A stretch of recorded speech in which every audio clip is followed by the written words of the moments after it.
What a hole. Laughing House. Here comes the replay. Watch this catch. Oh, my gosh. I still can't believe it. I've seen that 3 times. You won't see any better catch than that in the National Football League. Trayvon Bryant, the defender, slapping the ground. He was like, I can't play any better defense. Well, Exactly. he got called for pass interference on it. Yeah, he did everything he What could. a catch. That was something Won't else. see any better catch than that. Holy smokes. Trayvon Bryant. That's some kind of concentration. I don't know how those receivers do that. I guess that's why I was a center. That's I believe, the 7th touchdown on the year for Laughing House. What is it? What does that give Charles then for touchdowns now? I guess that's why I was a center. Must be up to about 11, 12 now. Yeah, he came into the game with 9. He's thrown at least a couple. So we'll call it 11 at this point. There's a look at the size of the crowd here. We get some stats at halftime, but he might have 100 yards here in the first half. Must be up to about 11, 12. So the Outlaws now leading at 29-14, and a big bounce on that kick, and that's where they're going to call it out right at the 5-yard line. A couple of guys in a disagreement over there. What a kick that was. Daly kicks it, it lands, and how high did that go? I went like 10 feet in the air. And then out of bounds, so that you just have to take it right where and there's another souvenir for that young man. For people that aren't here and able to see that, the kick was a squib kick, and it would be similar to an onside kick. It takes the first bounce, hits the second bounce, and then went straight up in the air and over the boards. So a great kickoff, well executed.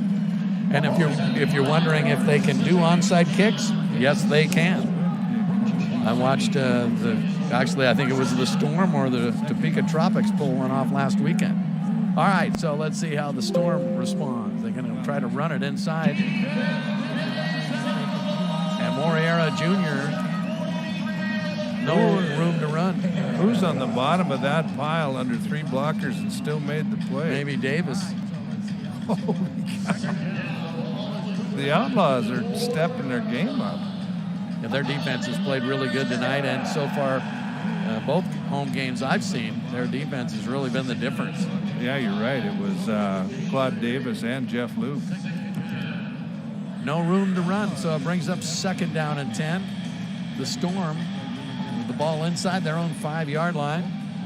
They trail 29-14. The clock is running. 2 minutes and 20 seconds left here as we count down towards halftime. Sanders calls for the snap. Quickly over the middle, right along the boards. That's Zuri Davis again. Denarius Antoine with the first hit. It looked like Benson cleaned it up. Well, Davis was open, but he didn't get much. They still are shy of the first down by about 3 yards. So that'll bring up 3rd down. Ball resting at the 13-yard line. I like those helmets. The Storm insignia. And the PA announcer trying to rile up the fans inside the First Interstate Arena. He's doing a good job of it. It's been an exciting first half. The Outlaws lead it by 15. Giovanni Sanders calls for the snap. Drops There back. comes Denarius. And he's got him. Oh, and it's nearly intercepted. Wow. Great blitz. Denarius Antoine and Josh Best just about had the pick. That one could have been a one-hander. Yeah, that pass was... Sanders was under duress, to say the least. He was going down. He still got rid of it. He did get rid of it. Nowhere near his intended receiver, but he got rid of it. So it looks like the Storm, or maybe the Outlaws, have called a timeout. I didn't see who called that timeout. 1 minute left here in the first half. And it's 4th down. The Storm staring at what they're going to do here. Ball up the 13-yard line. They need to get to the 15 to get the first down. Were you telling me I'm new here, folks. So if you're listening, I haven't we're all seen new all the rules. But in the last minute of a half of the game, that if they make forward progress, the clock stops. The offense has to make forward yardage in the last 60 seconds of the half of the clock to keep running. So we're right at 60 seconds. Yep. Is that 1 minute? That's 60 seconds. That right? is. Okay. In my book. I'm from Belt, so I. Although my Belt friends would be mad at me for saying that. I've tried this at home. This is. So my question is, after watching, exercise like this, after watching the Olympics and the Olympics skaters do the spin, whatever they call it, the sit spin, yeah, they don't get. I'm trying to figure out. They don't lose their balance like that. They don't get woozy or anything. And you know why? I read this because I was wondering. I was watching all the Olympics in the past couple months. They train their body to get used to it. The brain gets used to spinning that fast and doesn't get the feeling that you're losing your balance. And wow. Because I've always wondered that. Because you do spin around the bat like that and try to run, you're going to fall on your keister. So you think now that I'm getting older in my life, if I practice spinning around at home, I can keep my balance? Well, you better have your wife handy in case if it works, to document it, but also to give you a hand up. Have a cane and a walker there too. But people watching this, I don't even know what you call that, spinning around on the end of a bat handle. Well, it's entertaining, and the fans are enjoying it. That's all that matters. But if you try that at home, you'll see what I mean. That could be a tough deal. Interesting sidelight to a very good game.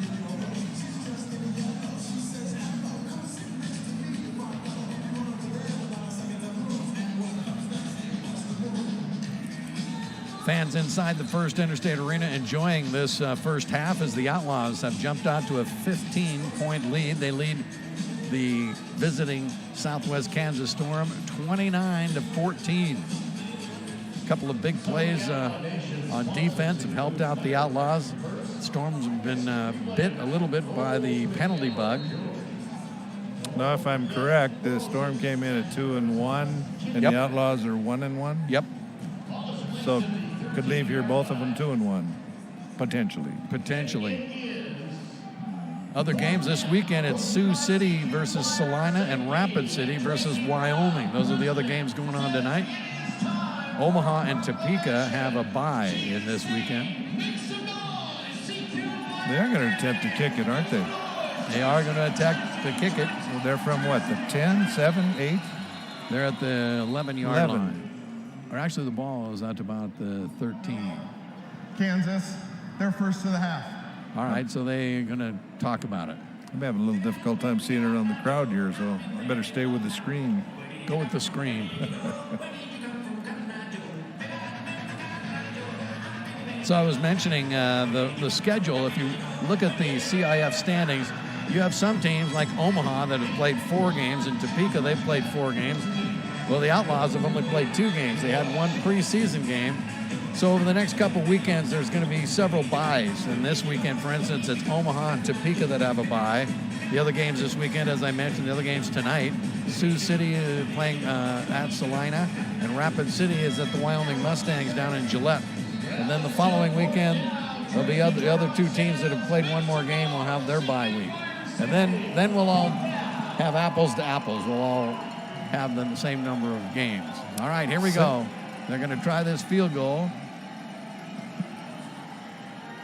He puts his foot into it, but it's going to be short. Now this can be returned, and it will be. Oh, great move there by Jamario Benson, and a penalty flag flies. There was some bodies flying there about the 5-6 yard line. I don't know if there was an illegal block or what happened, but there was quite a collision. On the return, block in the back, number 6, Billings. We'll go half the distance. Illegal block in the back. First down. I didn't know that it was going to be a penalty, but I knew there was something that happened. People were flying. 50 seconds left. That only took I don't know who the penalty was on, but he took 2 of the Southwest Kansas players out of the play. So the Outlaws will get the ball, 1st and 10, the ball at their own 5-yard line, and 50 seconds to work with here as the final minute of the half is about to tick off here. McCullum, Charles McCullum, your Outlaws quarterback from Stillman College. Quick hitter, that's Simpkins, and he gets loose along the boards. And he's out of bounds into the boards at the 20. Nate Simpkins, the young man from Montana Western. He already has a 2-point conversion to his credit in this game. Clock has stopped. Jordan Mosley and Anthony Jackson, Richard Maveras did a great job up front. So that gives the Outlaws a little more working room. Get it out from underneath the shadow of their own goalpost. McCullum again with Shannon Warren in the backfield next to him. Laughinghouse. Nate Simpkins on the left side in motion now. And Gary Brown goes on the other side. And the pass is to Brown. And he's going to be forced into the boards right about at the 23-yard line as he crosses midfield. And the tackle made by, that's Ethan Owens again.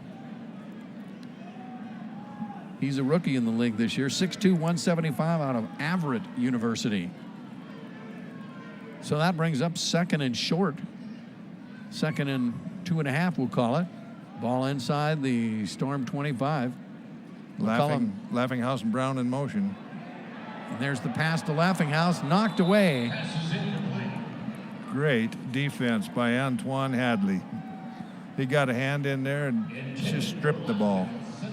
With Laughinghouse, you just expect he's going to haul in everything, don't you? He got to his hands, and I thought there's no way, but that was a great defense. That's exactly how you draw it up in practice. So that'll bring up 3rd down. This is a big set of downs here for the Storm defense. They're down by 15. They can ill afford to go down by more than that and face an even bigger deficit here at halftime. McCullum and Warren in the backfield. Gary Brown split up to the right side. And there goes McGaw to the left. It's intended for Brown, enough for the 1st down. And he's down to the 15-yard line. 30 seconds left to the advance in the ball. The clock has stopped. Now there's plenty of time. Absolutely.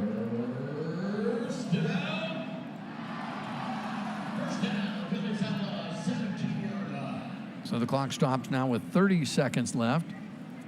McCullum looking to get the Outlaws into pay dirt one more time. Got to see what they do with Warren this time. They kept him in the block, and now it's a they threw a quick hitter over there to play action, but it didn't fool anybody. Yep, out to Laughinghouse. That'll stop the. So you saw how he caught that and then put the ball over the boards. That stops the clock. That's the rule in the CIF. So just a quick gain of like 2 yards. Ball resting right at the 15-yard line. You know, he kind of lopes down there and makes it look easy. Another quick hitter. That's the Gary Brown, who's loose inside the 5, and he scores. Holy cow. Do you see who made the block that made that happen? Jaron McGaw, the little guy. The little guy. We love it. Gary Brown, and that pass took just a couple seconds. McCullum saw that he was loose, hit him, and then Brown waited for the block and just tiptoed right along the boards into the end zone. I hope when he sees the replay, he goes over and shakes McGaw's hand. They're running right out, with him there. Yeah. Oh, that was something to watch. 35-14 now. Great execution. The Outlaws score with 20 seconds to go here in the first half. And now Luke Daly looks to add their 36th point. Last week it was tied 28 all at halftime, and 28 was a lot of points in the first half, and they've even exceeded that here tonight. Here's the snap. Simpkins puts it down, and Daly splits the uprights. So 36-14, 22-point advantage. Another successful snap by the wide receiver. All right, here comes the replay right here. And there's the block by McGaw, and Brown loose along the boards. Laughinghouse had one too that I didn't see, but McGaw got him in. High fives all around. You know, I've watched 3 games now, and I don't know that anybody seals back blocks downfield better than the wide receivers the Outlaws do. So 36-14, a 22-point lead here at halftime for the Outlaws, but hold on, there's 20 seconds left. That's enough time for a couple of scores at least. I wouldn't put it past them. And the fans here enjoying this first half. You'll have to put the CIF on your agenda and come down and watch the Outlaws.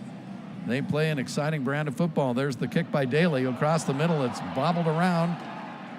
Down goes number 7, and he's going to be collared right as he crosses the 10-yard line. Josh Best, make sure he's not getting up. Antoine Hadley again just couldn't quite get a handle on that ball. You can see how that is really, that squib kick that just starts bouncing all over is really a dangerous thing. Well, that one, because it was squipped and it was kind of, the ball wasn't spinning or turning over. It was moving side to side on the way down.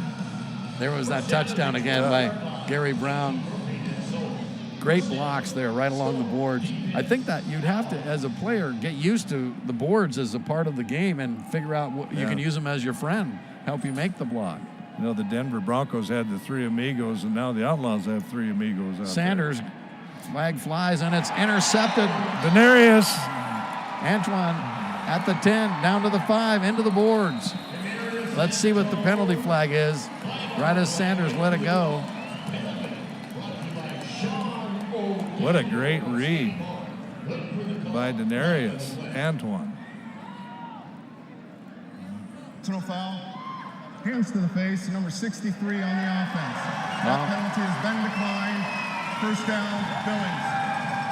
And they got time for one more play. 2 seconds. Pretty near to blow this open. So again, the Storm penalized that time for a slap to the head, hands to the... Antoine's waving to the crowd. They're acknowledging that it was a great play. So the ball is at the 4-yard line. They're going to have one play. McCullum, he's not going to run it. He's already tweaked a hamstring, it looked like, on the first play of scrimmage, and we're actually somewhat surprised that he's back in there, but he's had a heck of a first half. He runs to the right. He's Fake gonna throw pitch. it. Oh, he meant for Warren, but Warren didn't know it was coming and bounced right off his back.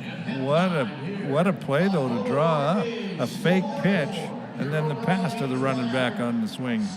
Warren shaking up a little on the play, getting up. I wonder how many times he's run that. Looked like the timing was off just a little bit. Right. So McCullum took the snap, went to his left, and faked the pitch. Yep. And then made the pass. Just checking some of the stats here at halftime, fans, as the Outlaws enjoy a 36-14 lead over the visiting Southwest Kansas Storm. I don't know defensively where the Outlaws rank in total defensive statistics, but the Storm is going to have a heart-to-heart at halftime to figure out how to get back in it. And they can, obviously. The Outlaws scored 36 in the first half. The Storm could do it in the second, but they're going to have to change it up a little bit. Welcome to the second home game of the 2022 Billings Outlaws. Well, the Outlaws file off the field. They've got to be feeling good about themselves as they post a nice 22-point lead here at halftime of the Don't you think that first series had a little bit to do with it? You lose your quarterback on the first play, on a nothing play. Nobody hits him. He just something pulls and he falls down. You get your backup to come in, and he drives them down the field and scores when everybody's nervous and saying, well, what's going to happen? Right. And things calmed right down, and they went back to playing outlaw football. And they got McCullum back on the field. And we didn't think he'd run it, but he has enough mobility still with a gimpy hamstring to kind of avoid an oncoming rusher. Well, that's what I mentioned before the telecast is he's a smart quarterback in the sense of how to take care of himself. He doesn't take unnecessary chances.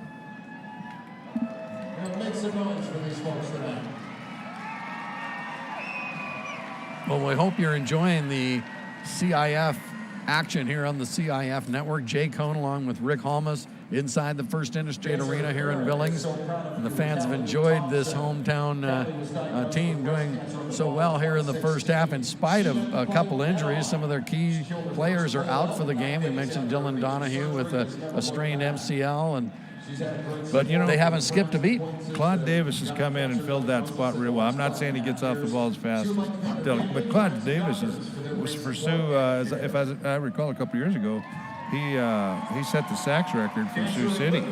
So he's got all that experience coming in. But losing Lance Mather on the other side, I think they lost some skill on that side. It's hurt them worse than it's hurt the Outlaws.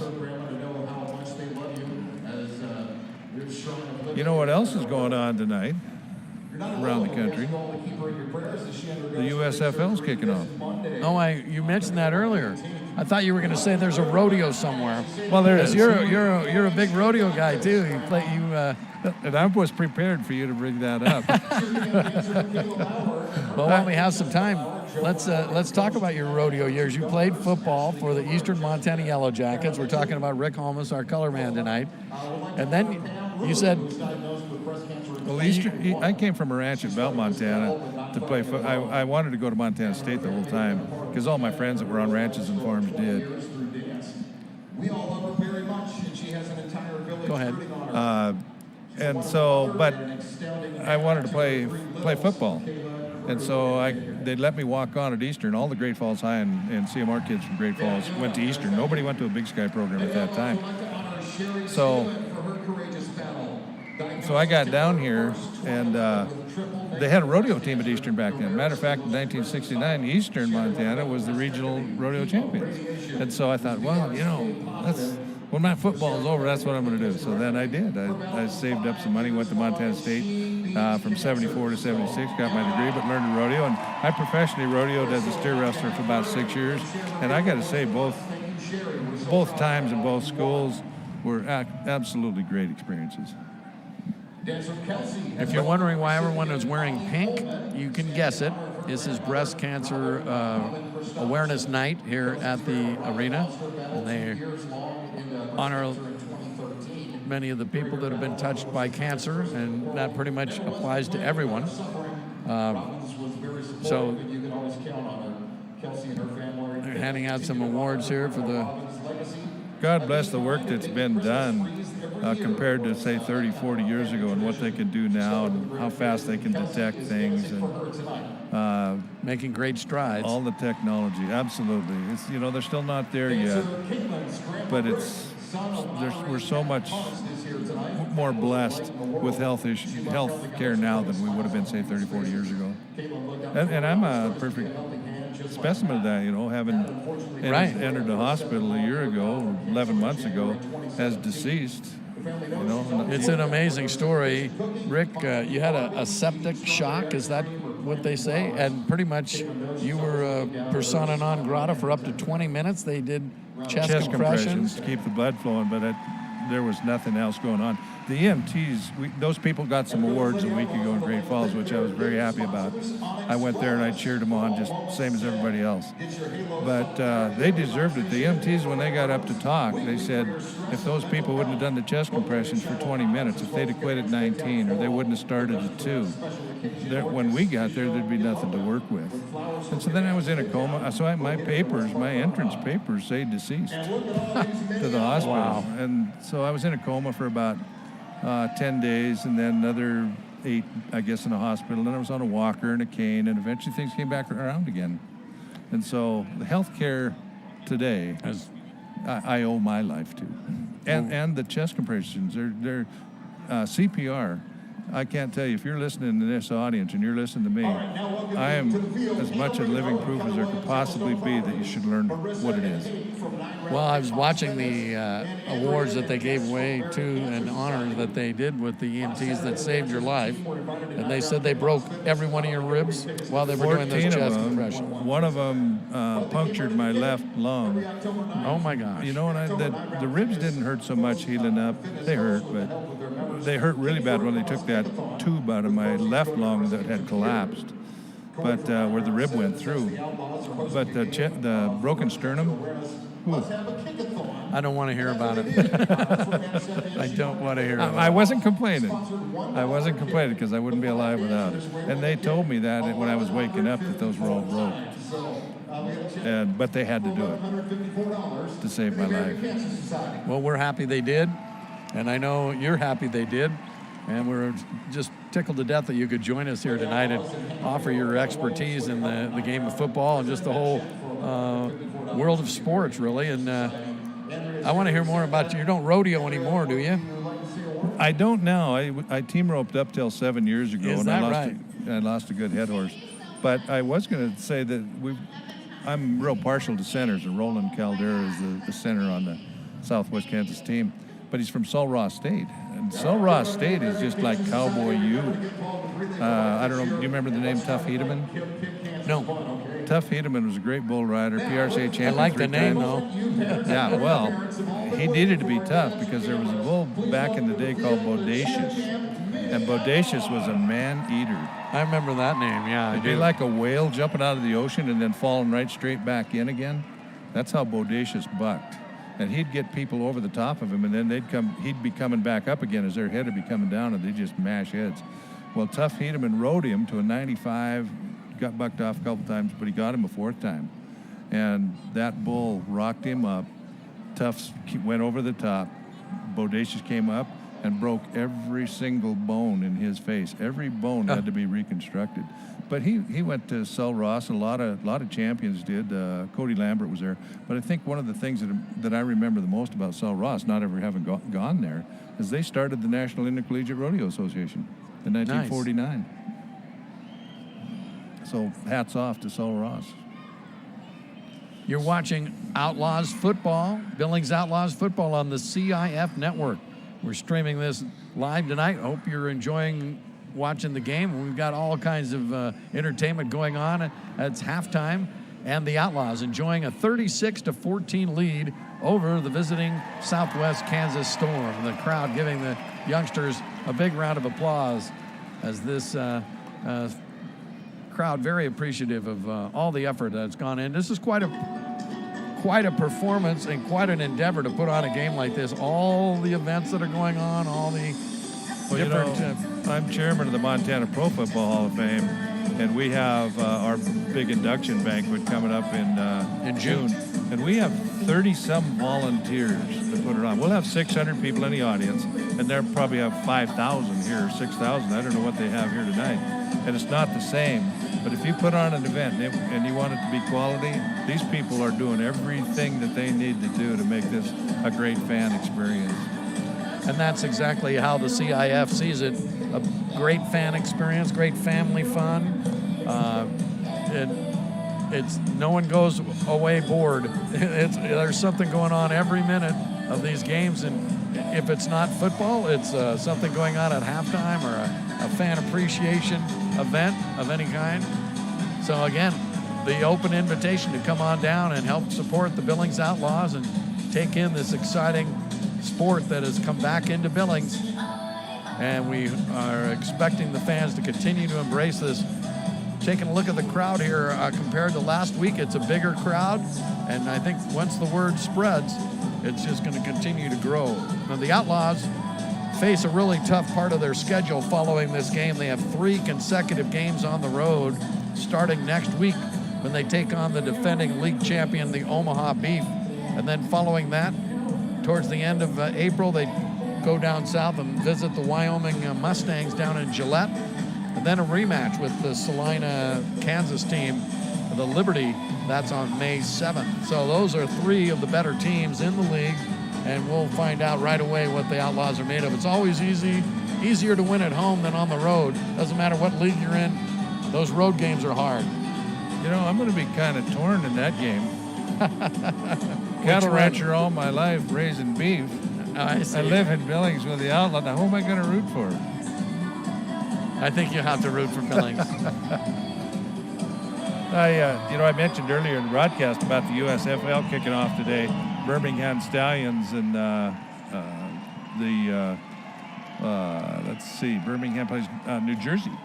And so, a couple of coaches, Skip Holtz coaching one, Mike Riley coaching the other. And all 8 teams are going to be playing in Birmingham this year. But you're wondering, why did they start in another football league? Well, I was telling you, one of the players I caught was Scooby Wright. And I don't know if anybody in the audience knows who Scooby Wright is, but if you went to the University of Arizona, you do. About 6-8 years ago, he came out of Santa Rosa High School in California, and as a freshman was all Pac-12. He was all Pac-12, and he won all Walter Camp Award, Bronco Nagurski Award, all that stuff his sophomore year. Wow. At University of Arizona. And so he gets hurt his junior year and decides to enter the NFL draft, and he signs for, I think, about $60,000. Gets a $2.4 million contract, but never gets to play in the NFL. Well, now, because he got hurt. Now he heals up. And this is a great thing for a guy like Scooby Wright. And so when I thought about the USFL, I thought, well, I bet there's more Scooby Wright stories out there.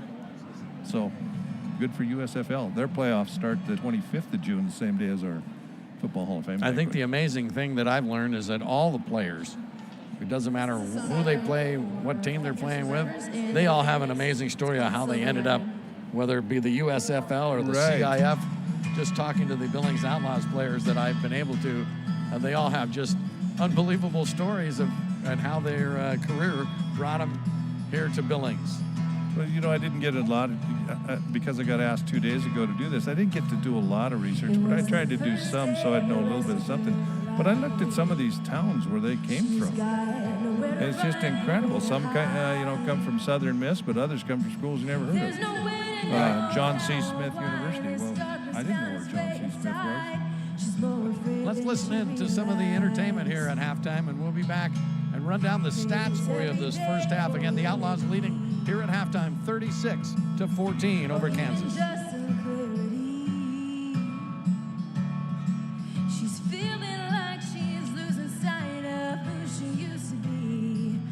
With bloodshot eyes, she's still smiling.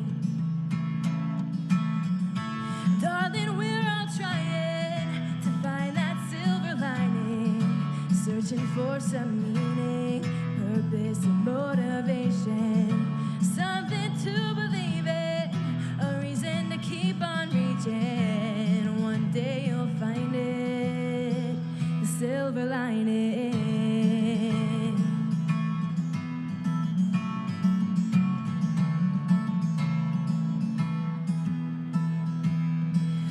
Those fears and insecurities are weighing down on all her dreams. Send a brighter day so she'll believe the promises you're gonna keep, a hope beyond every cloud she sees. Darling, we're all trying to find that silver lining, searching for some meaning, purpose, and motivation. Something to believe in, a reason to keep on reaching. One day you'll find it, the silver lining.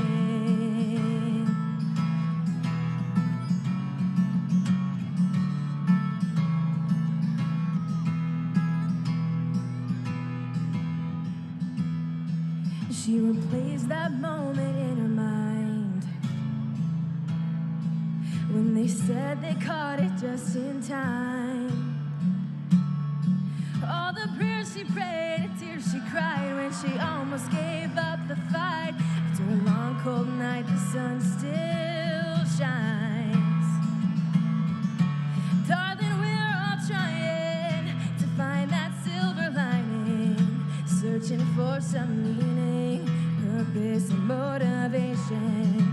Something to believe in, a reason to keep on reaching. One day you'll find it. We're just gonna do those. The silver lining.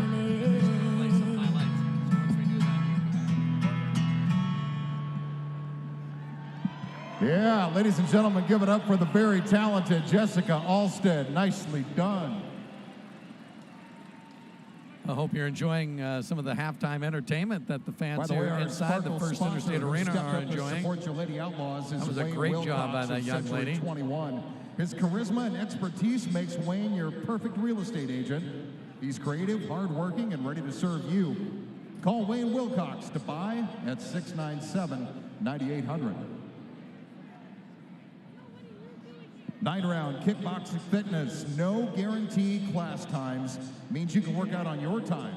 Full body workout in 30 minutes, trainer included. Join the best heavy hitting kickboxing, cardio, stress relieving trend. Drop in. Well, Jay Cone back inside the First Interstate Arena.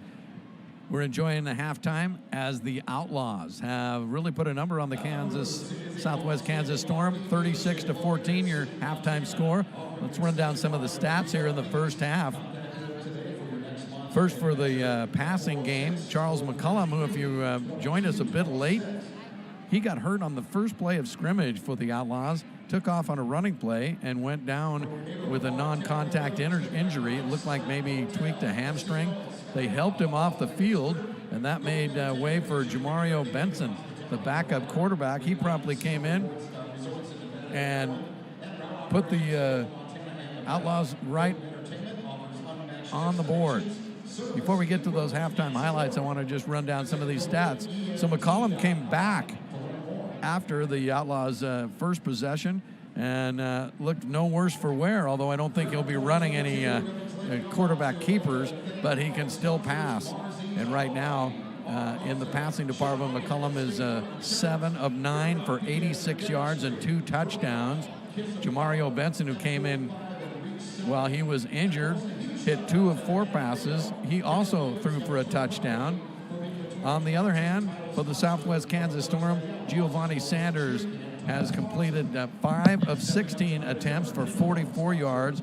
He has 1 touchdown, but also has thrown an interception.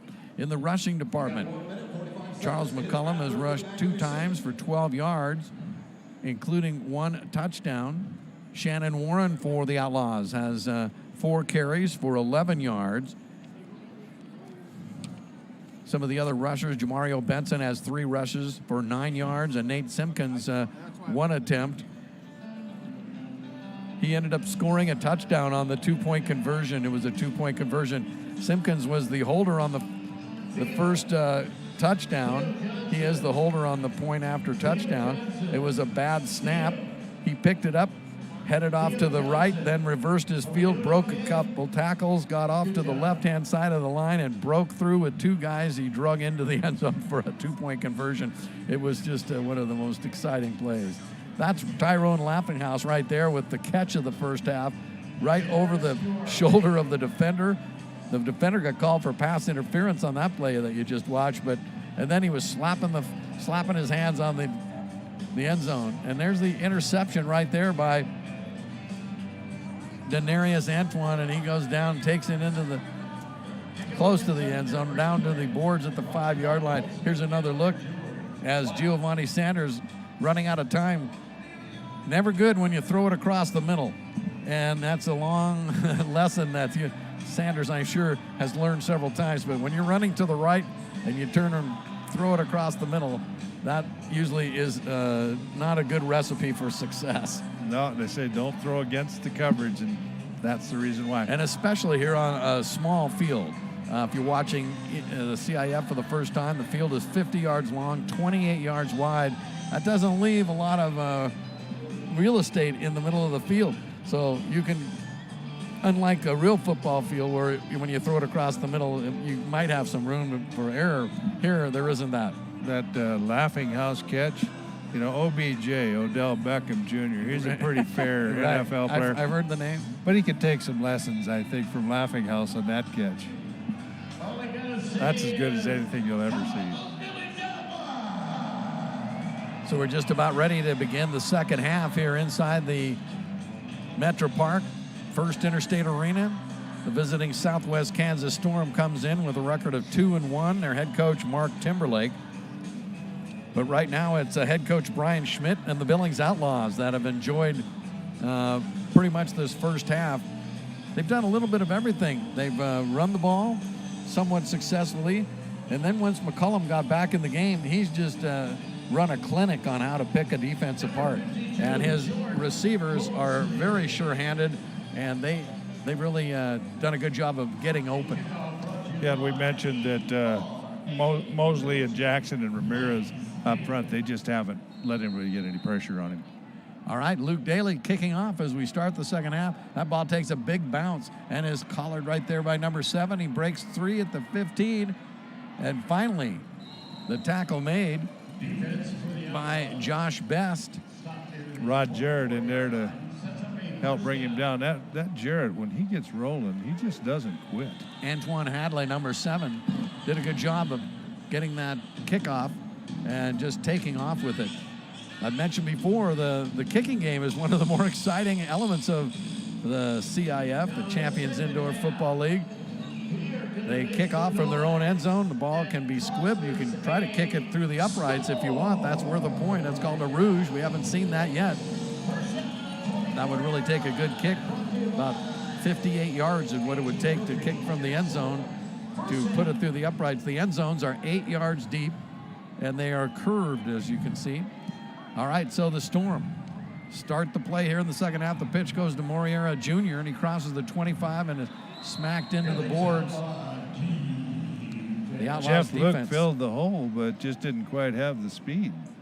Got outrun. Starting with the same 3 defensive linemen, we got Jeff Luke, Claude Davis, and Ladarius Harris up front. Gio Sanders is the quarterback for your Southwest Kansas Storm. He's out of Santa Barbara City College, 6'1", 185. He's number 8 on the screen. You take a look, Moriera Jr. is running back off to the right, fakes the handoff, runs to the right, and tackled right away.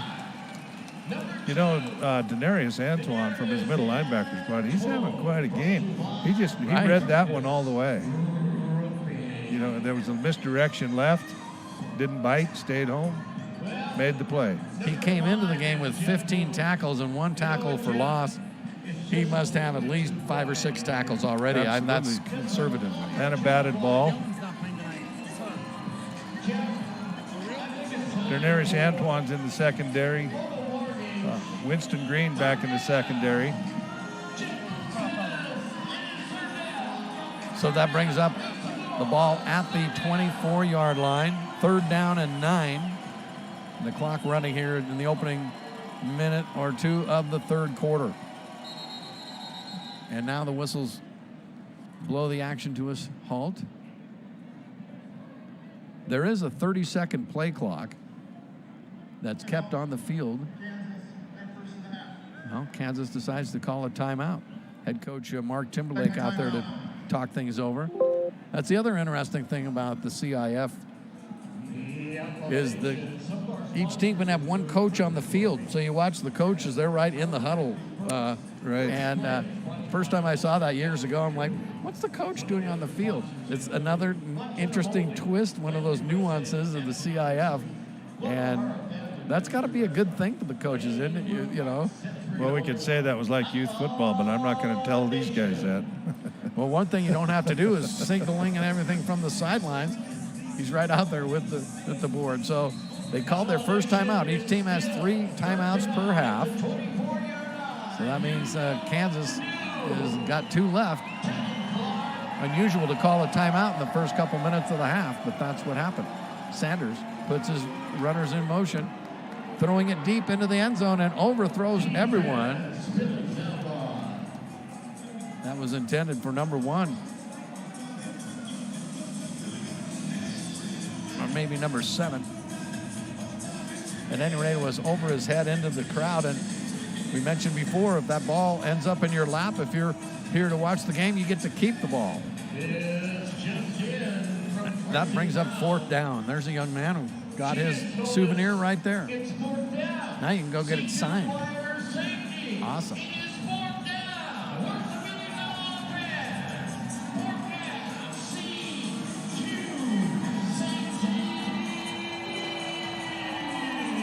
I was trying to find out if there was a player on the field that I don't have on a program, but I cannot tell. Zuri Davis was the intended receiver that was overthrown as the ball sailed into the stands. So Sanders and company facing 4th and 9 from the Outlaw 24-yard line. Sanders causes receivers to go in motion. Here's a little quick pass. Oh, and it's dropped, intended for Moriera Jr. He started to run before he had that one. You know, they run that play well, that running back. They get him open. They just didn't make the connection. Yeah, there wasn't Nice anyone play. over there to stop him if he hauled that in. That was going to go for probably a touchdown, at least for a significant yardage. But easier said than done. Running to the right, had to turn around and could not bring it in. They got a big, long first down last week against Gillette on that very same play. And there wasn't a soul around it. Went for like 25, 30 yards. There wasn't a soul around. So the Outlaws defense again comes up big here to start the second half, and here comes Charles McCollum and the offense in business again at the 24. The give to Warren on the running play up over the 25, and he's tackled right there Flag on the field. by Winston Green. Or no, not Winston Green. That is Antoine Hadley in on the stop for Kansas. There was a player on the field, D-back, that I didn't know who it was. It's Trayvon Bryant, number 0. From Langston University, 5'9", 185. Where is Langston? There's a lot of schools I'm learning where they are here. Google it. I don't have that off the top of my head. All right. That's assuming you think I know how to use a cell phone. 2nd down and 5 now. Here's McCollum over Wide the middle. open. Jaron McGaw. It's too bad he could have kept his feet, but McCollum will put the ball where only his receivers can get it, and that required McGaw to go up and just couldn't catch it and come down with it and keep running. There was so much room between defenders, you or I could have thrown that ball. Well, There must I have might been not go that far. yeah, within reason. So 1st and goal now. The Outlaws picking up right where they left off here in the opening couple minutes of the 3rd quarter. Langston University is in Langston, Oklahoma. See, I do know how to use a cell phone search. All right, so here comes McCollum. Waves his receivers into motion, and he pitches it to Warren. Whoa. And a penalty flag flies as Warren crosses the 5-yard line and gets down to about the 3.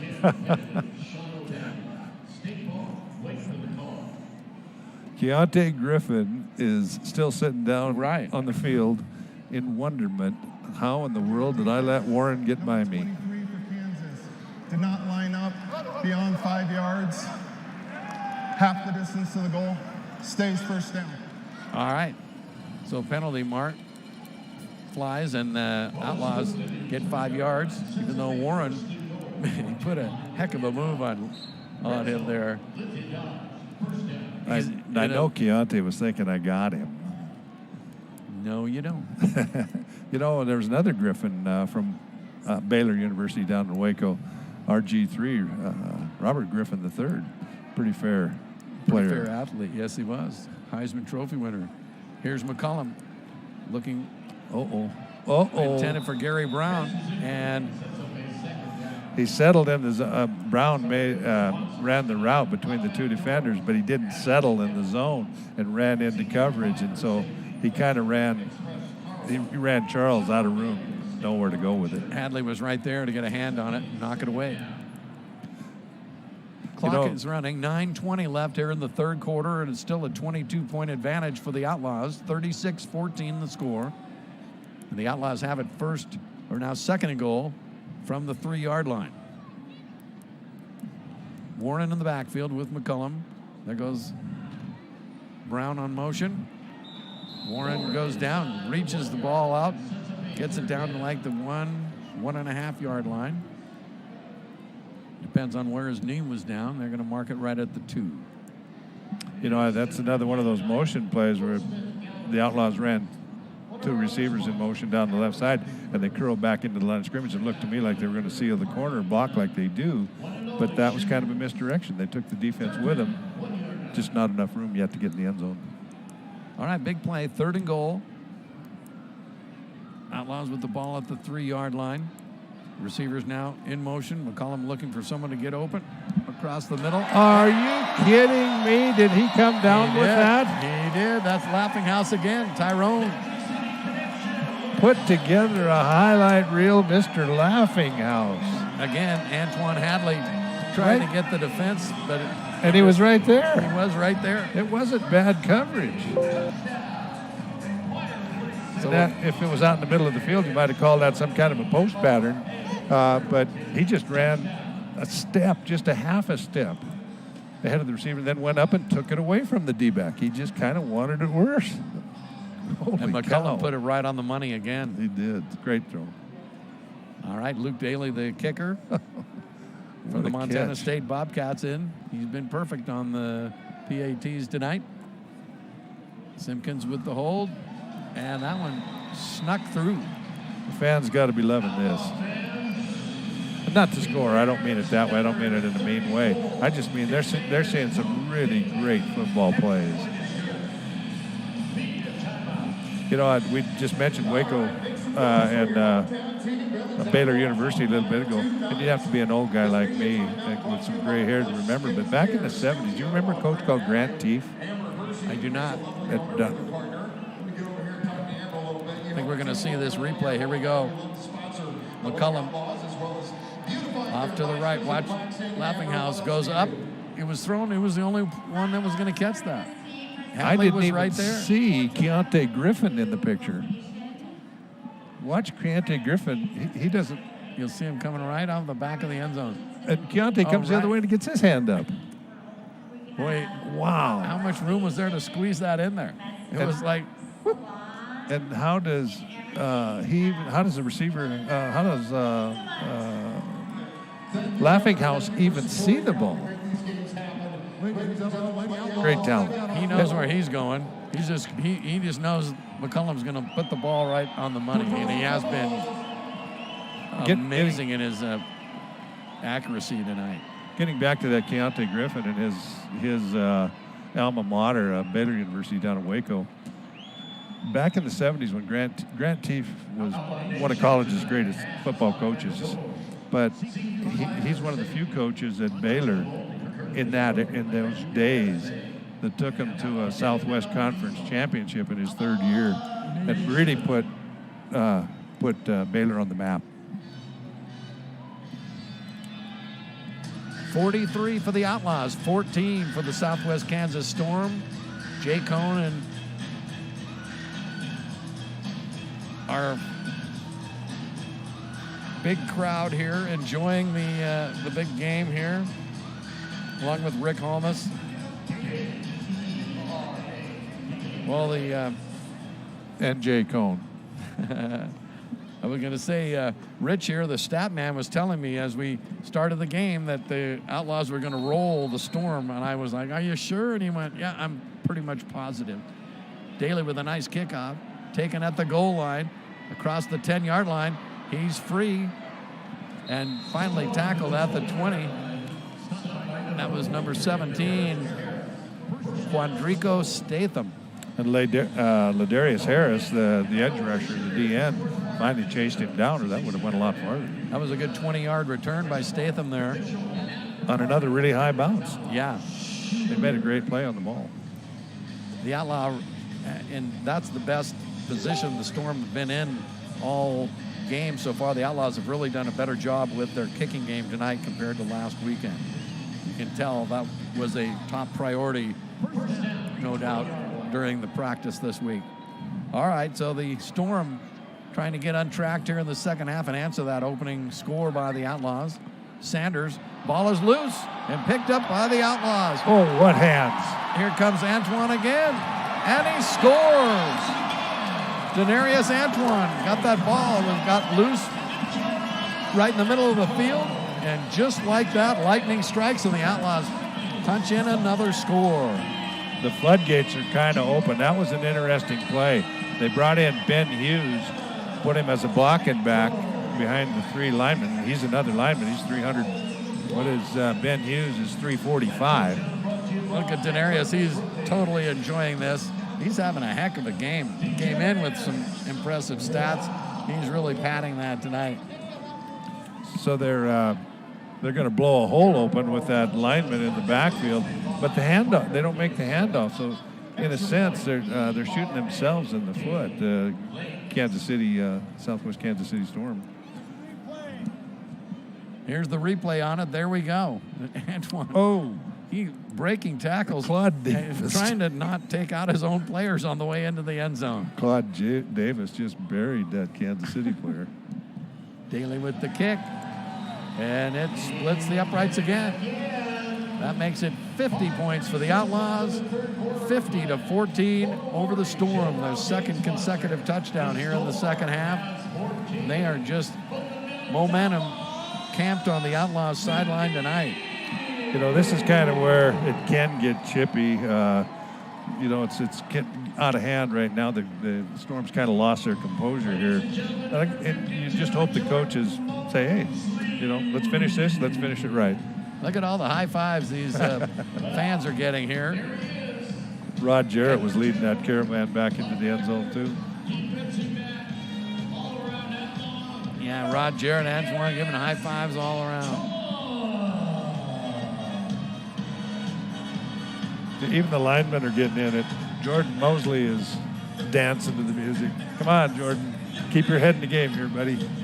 Here comes that replay again. You watch Sanders lose the handle here. As you said, then he got kicked. Then Snap doesn't kicked. get back there. Right. And he boots it forward, so the handoff never takes Antoine place. says, thank you very much. Look at Claude Davis there. That had to hurt.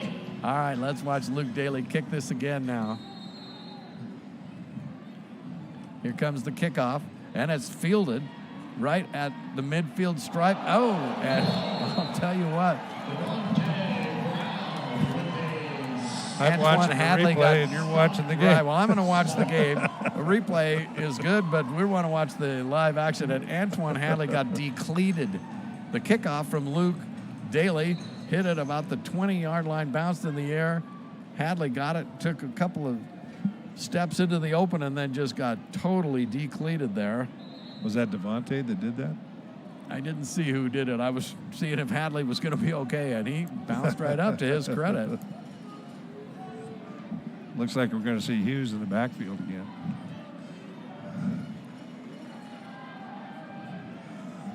All right. Marrera's going to be a running back. So, in essence, they have 4 offensive linemen at the line of scrimmage. Sanders looking to try to get things untracked. He drops back looking deep. Too deep. And it sails into the stands once again. Double coverage. Zuri Davis. He's shaking his head, wondering where the balls are going, but you're in double coverage. Davis came in with some very impressive stats, but the Outlaws have done a good job both applying pressure to Giovanni Sanders in the backfield and keeping tabs on Zuri Davis as he goes downfield. You know, I'm not sure that the Outlaws have gotten a sack tonight, but they put so much pressure on all night long. And of course, Darius Antoine with the one, he nearly had the sack, but Giovanni got it off. But he's been harassed all night. So this is the second game in a row that the Outlaws defense has cashed in for a touchdown. They had 2 touchdowns last weekend. All right. Sanders looking for anything. Play action, and they go back to the fake, to the back. Yeah, there's Zuri Davis again over there. Came from his wide receiver slot, but he ran a lot, but he didn't get much yardage out to the 20, a gain of only a couple of yards. And that'll bring up 3rd down. Clock running. As the clock runs continually, unless it's a timeout or for some reason an immediate timeout, it goes really quickly. We're down to like 3 minutes and 30 seconds left here in the 3rd quarter. 50-14, the Outlaws enjoy a big lead over the Kansas Storm. 3rd down. Here we go. Moriera comes in to block for Sanders, and a penalty flag flies as Sanders is taken out at the 20 by Claude Davis and company. That was, I think there was a Ladarius broken Harris play as at the well. line of scrimmage. I think you're right. Because Marrera went in motion. Then there was a play action. I'd say there's also a penalty flag here. Illegal and he already- formation, number 12 Yeah. on the offense was in motion Yeah. within the tackle box. Yeah. That penalty has been declined. 4th down. They play actioned him into the middle of the line of scrimmage, but you already had your receivers in motion, and I thought, that just doesn't look right. You've got a good eye. Something was off. I wasn't sure what, but the play never had a chance. All right. Giving credit to Claude Davis and the fans here really enjoying this tonight. He's having a heck of a game filling in for Donahue. Donahue doesn't have to worry about his position, but they haven't lost a lot, having Claude Davis on the end of the line. No doubt. All right, 4th down. They need about 7 yards for a first down. The Storm, there's Moriera, faked the pitch to him. Sanders going deep into the end zone, but throws it into the Ace Hardware sign. Oh, my gosh. They did that swing right, that wheel route with the back out to the left flat after the clear out. And there wasn't an outlaw within 15 yards of him. But Giovanni didn't see him. On the pass, almost took out the popcorn machine over there underneath the Heights Ace Hardware side. So that'll give the Outlaws excellent field position. 2:54 here in the 3rd quarter. They're going to have the ball at the Kansas 20-yard line, actually inside the 20-yard line. We appreciate your support. And speaking of the Lady Outlaws, they're back on the field. Make some noise for your Billings Lady Outlaws. Here's the Lady Outlaws performing for the fans here. I saw some people were like, why are the cheerleaders on the field while there's a play going on? There were a couple of times last week where the cheerleaders were down on this end and the play was going on. It got the attention of people on social media. They were like, are you kidding me? As long as nobody gets hurt. If you haven't seen indoor football, the teams stay on the field, huddle up to everything on the field. It is a little disconcerting when you see the cheer team come out. And the Lady Outlaws are really sharp. I got to tell you, they've got a good routine down, and they are into it, just like the team is. So good for them. Fans appreciate it. I've noticed. You have a good eye, too. This is about their 2nd or 3rd costume change already. And we're just in the 3rd quarter. I thought that was a great routine that they did before the game started. That was really pretty to watch. Yeah. So this is a media timeout. Everyone's chilling. Time for the fans to go to get some refreshments. And for us to just sit back and enjoy this. Brian Schmidt leaving the huddle for the Outlaws after talking to his team. It's 50-14, the Outlaws up by 36 points here in the 3rd quarter. And we're going to see Nike Gooden, number 58, come in for the first time as that left guard, left tackle. Build some depth. Good idea. The receiver's in motion. Here's the give to Warren. Fakes right, and then is gang tackled by 2 of the Storm. You know, I'm not sure what happened there. Jordan Mosley had a good block. He'd turned his D lineman outside, and you would have thought the back would have cut inside, but I don't think the back saw which way Jordan was taking the defender. But credit the defender, staying home, stopping the play. That brings up 2nd down for the Outlaws. They lost a half a yard on that play. So a little more than 10 yards to go. There goes Gary Brown in motion. And over the middle, intended. Oh, they broke it off, and that was intercepted. Oh, my gosh. Who is that defensive back? What a play he made, I'll tell you what. Draco Statham. Wow.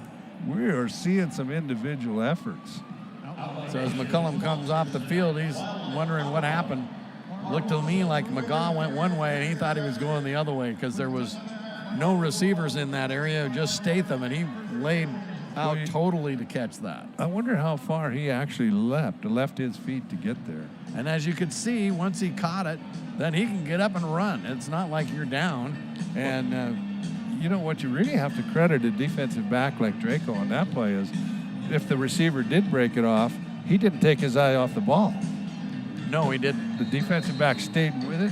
What a great interception. He must have been looking at McCullum's eyes. Something. Because he saw where the ball was coming. And all right, well, that puts the Storm in business at their own 5-yard line as he was still tackled in the end zone. And they're still looking to get on track. They have not scored here in the second half, and I'm not sure they scored in the second quarter. They give to Sanders, and he hands it off to Moriera, who runs right up the middle, crosses the 15, and gets down where... Tough run. Hey, don't let your cool Davis. Jordan Mosley in on the stop. That's that play that they ran a little bit ago that they got the penalty on, the illegal formation. This time they ran it the way it should be, and it picked them up 11, 12 yards. It's like the coach said, let's run that again till we get it right. They got it right. That one looked like it had everything in. Big Ben Hughes led the way, and Morena followed the block exactly. It's enough for a first down, so it brings up first down now for the Storm. Sanders fakes the give this time. Now he's loose inside the tackle numbers, and he's down across the 20.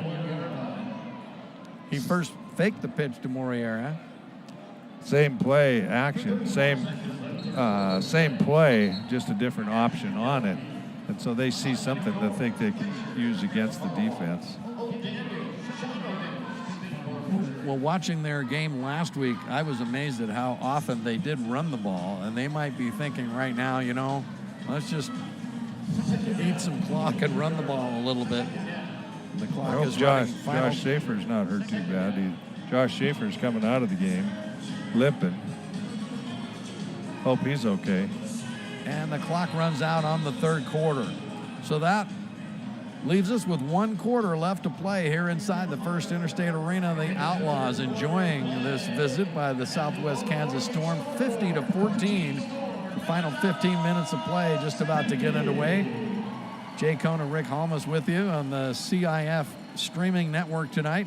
And don't forget, if you're just joining us late and you want to watch the rest of this game, will be up on the CIF network site shortly after the game. Maybe it takes a while to get things posted, but you can go back and watch the part of the game that perhaps you didn't catch early on.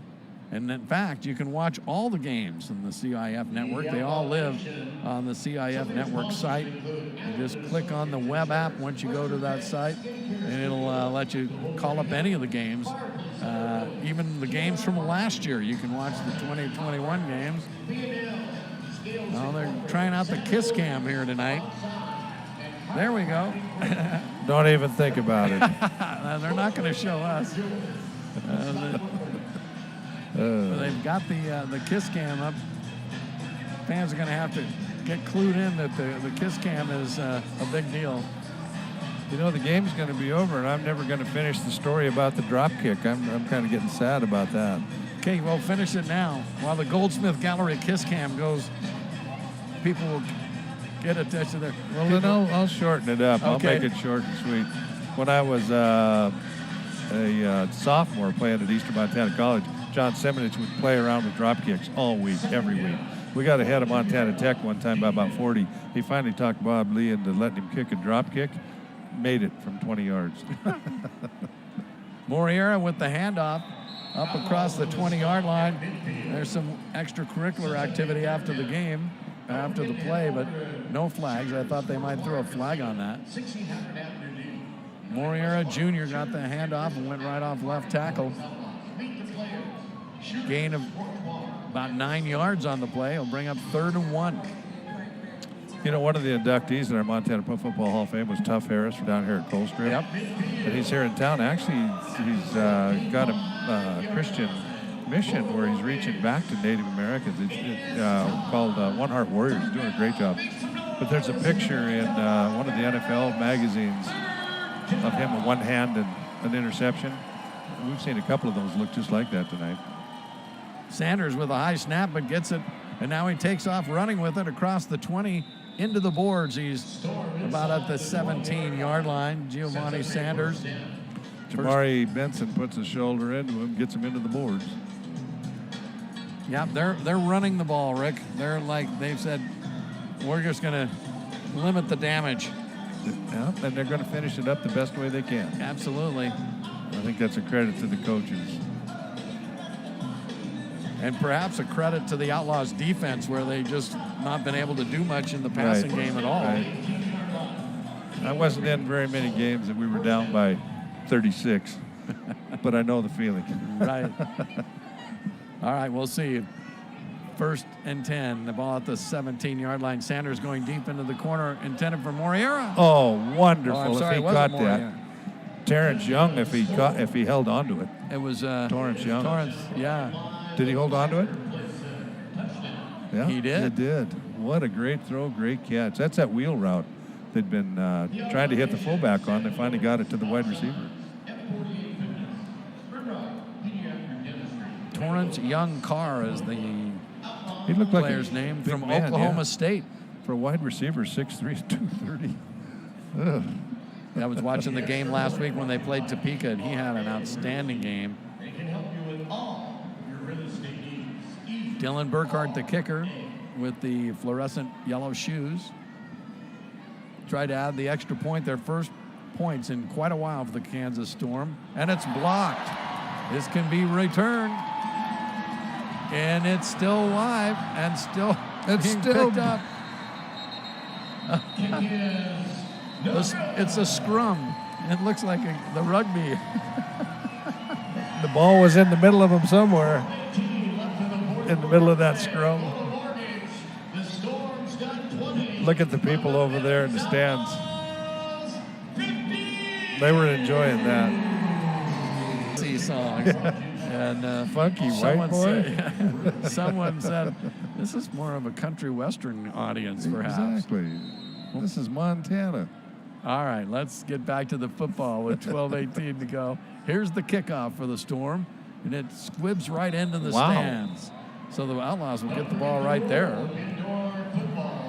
That was kind of a rocket right into the crowd. Yeah, I think it skipped. It skipped on the way out, so that means it'll be played right where it went out. Now, if it had just... Yeah, first down for the Outlaws at the 20, their own 20. So that means it didn't hit a player?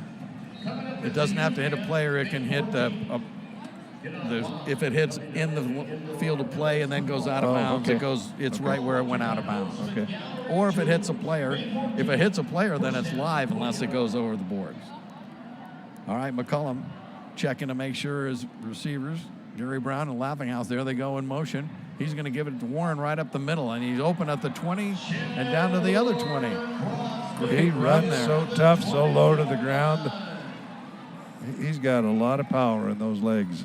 Shannon Warren, the running back from Howard Payne, 5'9", 215. The Outlaws have a nice 1-2 punch in the running game. Tyrese Thomas was the running back last week, and Warren was the running back this week and the previous week. So they kind of take turns. McCullum throwing right away to Gary Brown, and the pass is complete.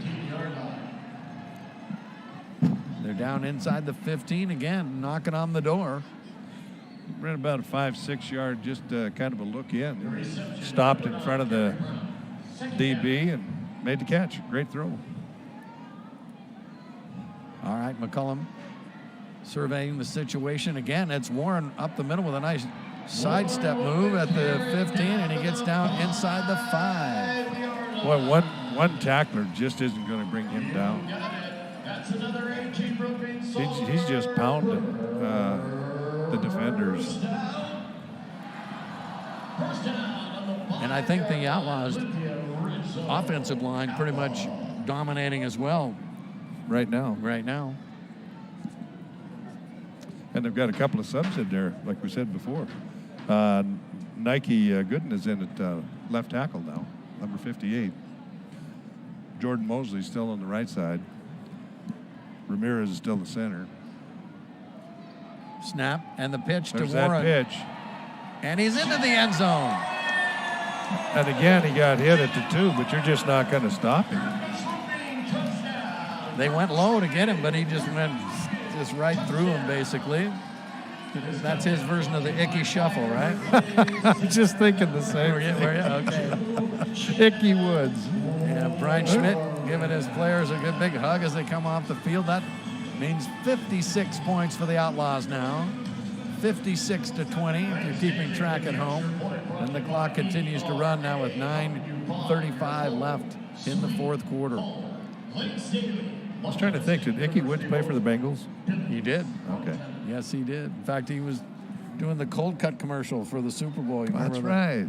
That's right. A little different size to him these days. Yeah.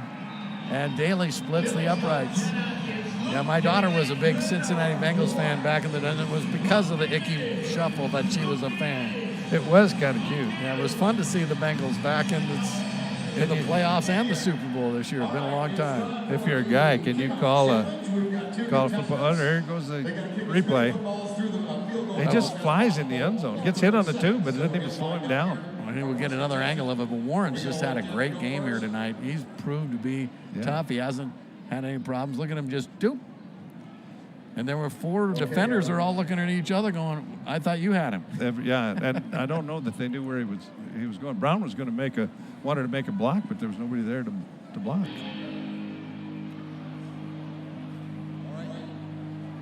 So I ask you that question real seriously now. So can you say, can a guy tell a football player he's kind of cute without being in trouble? I'm not touching that. You're no help. Well, this is exactly what Coach Brian Schmidt had in mind for this game. As it's well documented, they've got a tough road to hoe in the next 3 weeks as they hit the road for 3 consecutive road games. And nothing better than to hit the road with a big momentum as a 57-20 lead here with 9:17 left. If you missed this, the Outlaws will hit the road next weekend. They take on the defending league champion, the Omaha Beef. And then the next weekend, they head to Gillette, Wyoming, to take on the Wyoming. That's a road trip we can make. Right. Do you get to travel with them and do like the Omaha No, they Beef? take the... I've got other things going on. Hey, you're retired. That's what you have going on. That's right.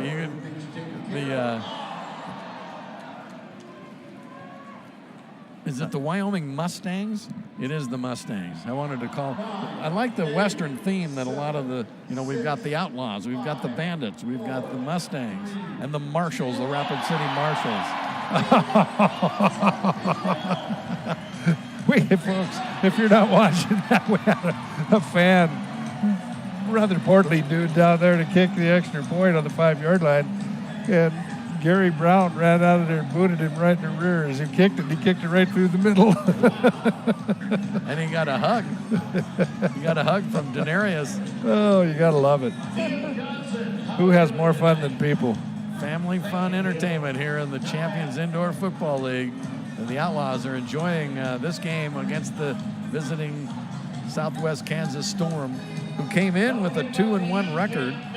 And they had victories in the year against Topeka. They had defeated Wyoming in a close game, and they lost their opener against Omaha 36-18. So, Rich and our stat person here and I were talking before the game about what kind of a contest it would be, and you got a lot of skill and a lot of defense on the Outlaws. He's got a lot of size, and we were saying, well, with all that size, are they quick? Well, they have size, but they're not as quick as they could be. Daly's kick kind of hurt him tonight. Picked up inside the 5, still on his feet, still going outside and into Outlaws territory. Number 1, that's Zuri Davis, and he showed some of his moves there. And one of the Storm players gets up a little gimpy there and limps off. That's Tanner Stewart.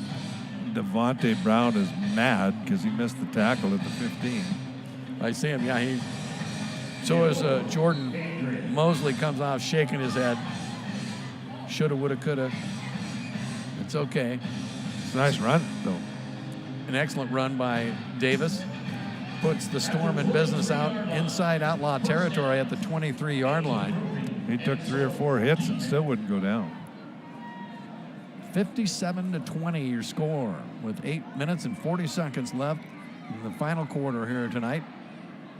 Moriera Jr. with the running play. From behind, Denarius Antoine, what a play. You got to be able to shed those blocks and get. Yeah, he found the seam and just blitzed the seam and chased him down from behind.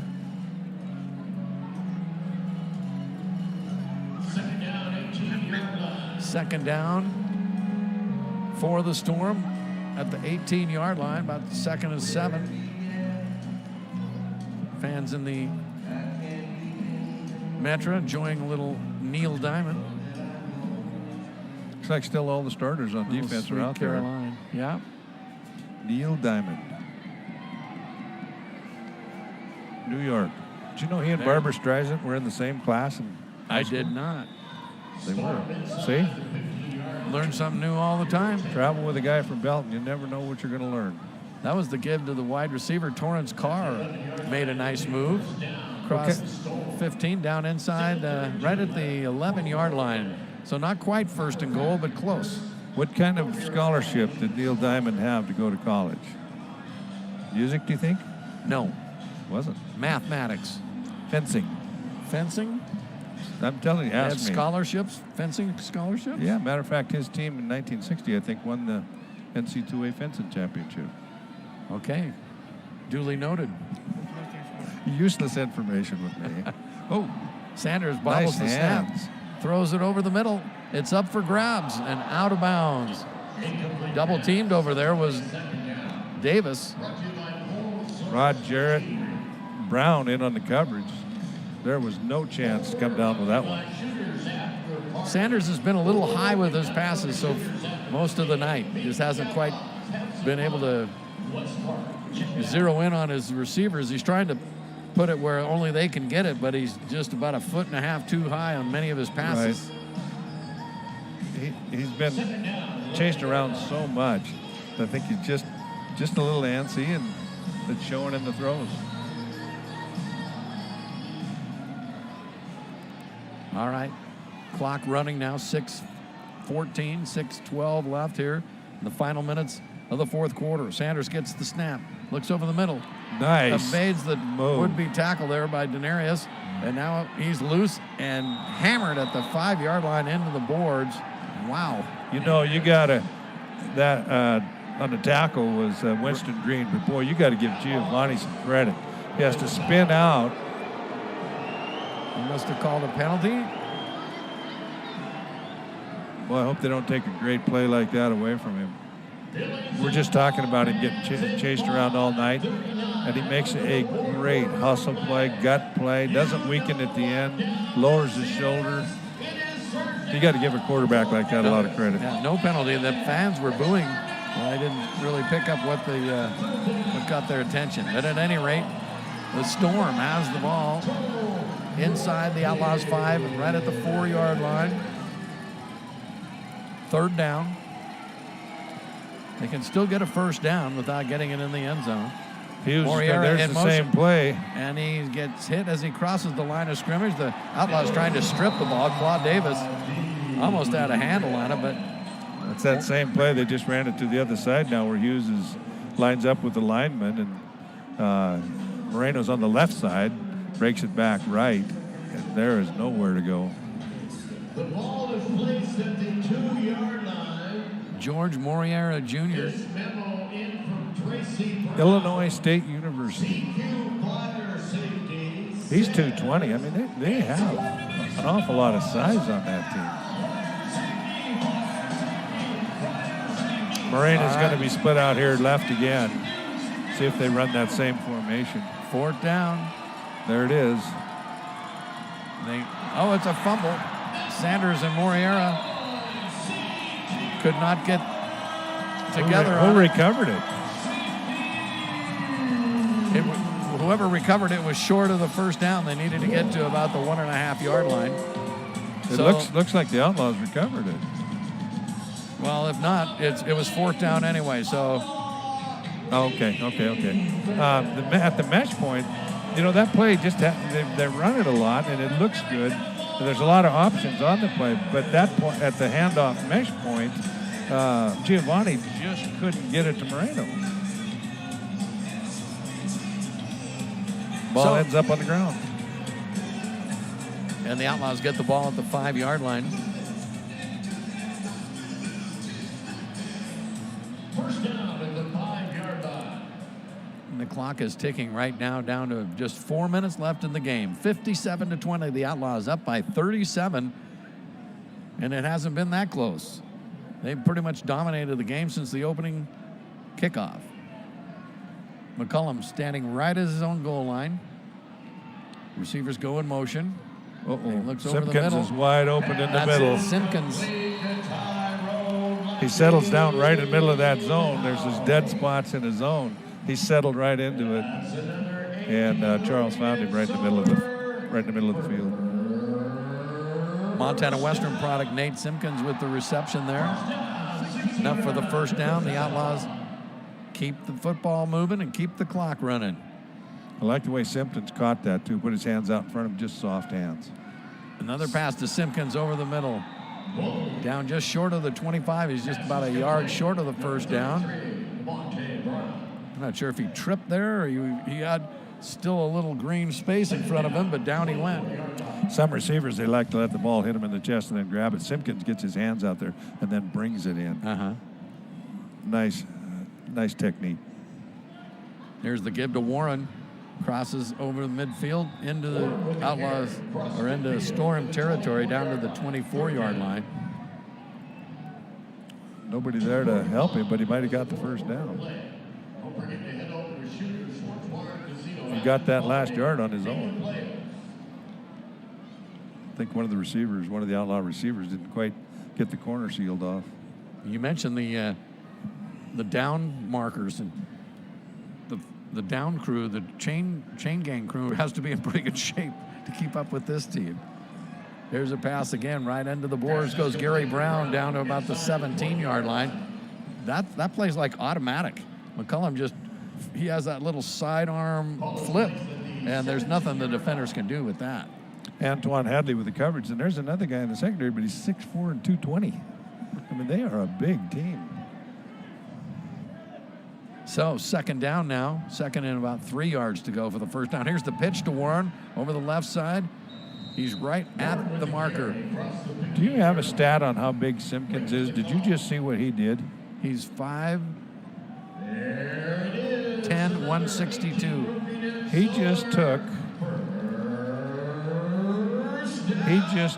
the right edge rusher and laid him on his back. Wow. He's a good player. Had a chance to talk to him a couple weeks ago. Very nice young man. Excited to be extending his football career after a great run at Montana Western. I keep trying to see from a Dillon. number on that. It might have been 58. Here goes Simpkins there trying to get him the ball again. And that's Laughing House. Picks it right in the middle of the field and down to the 1 yard line. Haven't heard Tyrone's name in a while, but he's sharing the wealth with the other receivers, and the Outlaws are just picking the Storm defense apart. McCullum just cannot be stopped. And the clock's already way down to 1 minute. Timeout. They called timeout. How quickly that clock runs. Can you believe it? Only a minute to go in the game now. Right. The Storm is saying, thank the Lord, there's only 1 minute to go, but it's just been a fast-paced, hard-hitting, and the Outlaws have not made many mistakes in this game. Coach Schmidt has to be very tickled with how his team has performed here tonight. Yeah, I remember in the first quarter we were talking a little bit because a couple penalties on both. I think maybe it was only one on the Storm, but there was a couple on the Outlaws. But boy, it cleaned up and it's been great. Well, considering the first play from scrimmage, the quarterback went down with tweaked a hamstring, and that did not look like a good omen. But that seems like ancient history now. They got him back in for the second set of downs. He was back good to go, and he might not be running much, but it didn't affect his passing at all. He's been on target. Jamario Benson still, I think that maybe was a key part of the game. When the air kind of went out, everybody in the arena, when McCullum went down, Right. But he comes in, has a bad snap. It wasn't his fault. So you're thinking, oh, man, things are going to heck. And then he just motors them down into the end zone, and they've never slowed down since. Well, the fans got their money's worth here tonight. We've seen 57 points by the home team and 20 for the Storm. They've held them to a single touchdown here in the second half. And they're a yard away from more points if they want them, I guess. McCullum sends his receivers. They're going to give this to over the middle of Gary Brown. He's wide open. No one around. They thought they were going to run it to Warren as well. Just a quick slant, nothing fancy, just a quick slant and a timing play. McCullum put it right in the middle of the numbers. Your overall touchdown sponsor is Fireplace Center. But this touchdown, the Kansas City Connection, Curtis Robbie. So all the receivers getting into the action tonight for the Outlaws.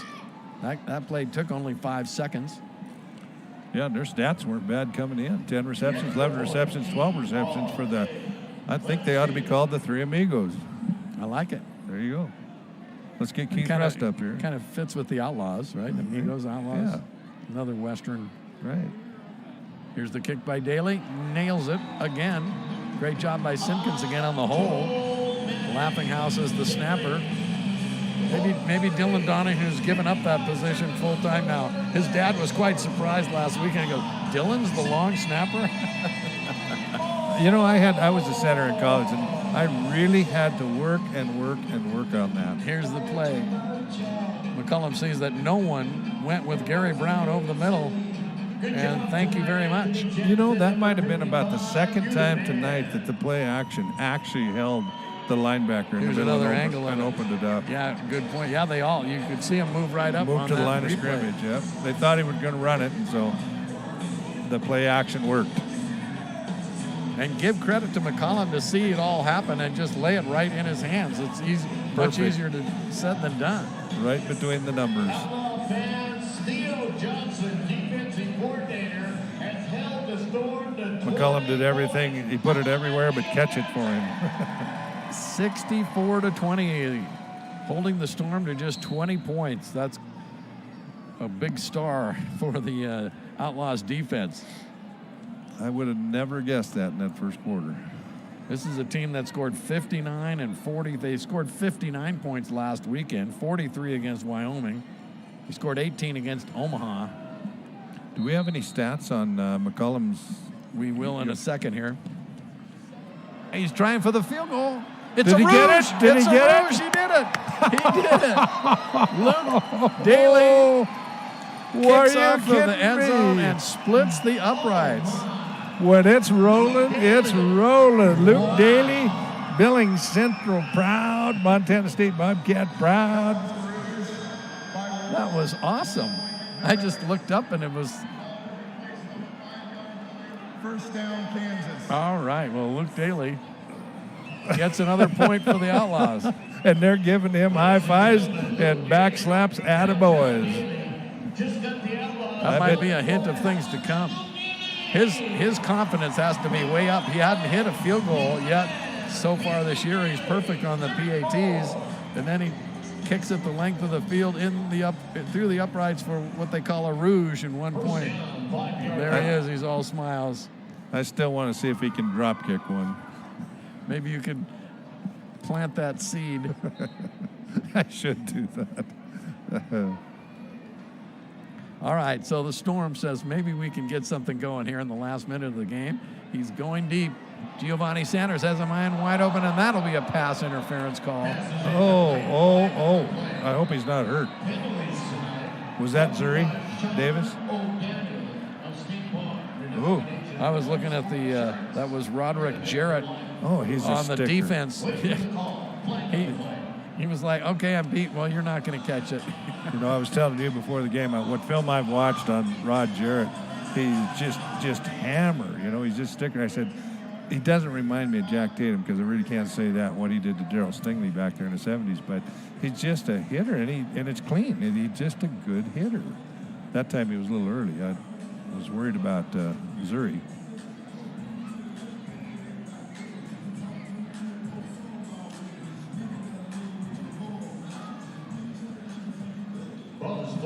So it was pass interference. They bring first down for the Storm. They place the ball at the 20-yard line. But Giovanni, you know, when you look at that play and if you replayed it, made it a little tough because he hung it up there again so long. Kind of put it right, only his guy was going to catch it, but you're right, it did hang up. Here's that wheel route to the left side. That was intended for Torrance Young Carr off his fingertips.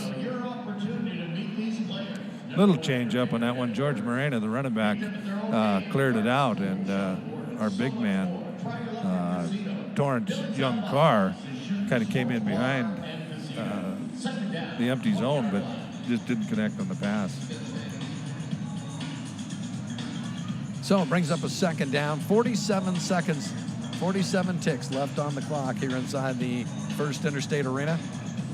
And the Outlaws have the fans' heads spinning here over this offensive display tonight and the defense as well. It's been an all-around team effort. Sanders throwing across the middle. Complete. Wide open. Josh Best was there, but coverage was pretty loose. Vaughn Van Dam took a shot after, and you can see that hurt. Looks like his forearm, maybe. Yeah, Best put a number on him right as he caught the ball. Leveled him right there. It is good for a first down. And again, Giovanni was a little late. The receiver, number 3, Von Dam, came clean a little early, and Giovanni just was a little late getting it to him. There's the Packer sweep without the football being snapped. Paul Horning, Jim Taylor around the end, Nitsky. No football. Jerry Kramer, he was the guard. He would have been pulling with him, right? One of the greatest players, and of course Jerry Kramer. Anybody listening, Jerry Kramer, the Hall of Famer from Jordan, Montana. First down at the 20-yard line. But that play in the Ice Bowl, where he took Bob Lilly off the line of scrimmage, they won that first Super Bowl. That's one of the greatest plays ever. 54 on Kansas. That comes with a 10-second runoff. Please put 12 seconds. All right, we have 12 seconds left after that penalty that required a 10-second runoff. Normally, I'd say this will be the last play of the game, but the way the clock works here in the CIF, that's enough for both teams to score. Sanders gives off to Moriera Jr. again, who breaks into the open at the 20. He's still on his feet across the 15 down to the 13-yard line, and that'll keep the clock They must not have any timeouts left. And that's the ball game. Or they're just not going to use them. Wow, a lot of things went right for the Outlaws. And again, Storm has some skill, has some plays, has some ability, but they kind of shot themselves in the foot. Handoffs, missed passes, penalties. So the Outlaws humble the Southwest Kansas Storm 65-20. And they took the opening kickoff of the first quarter, marched down and scored, got the 2-point conversion on that after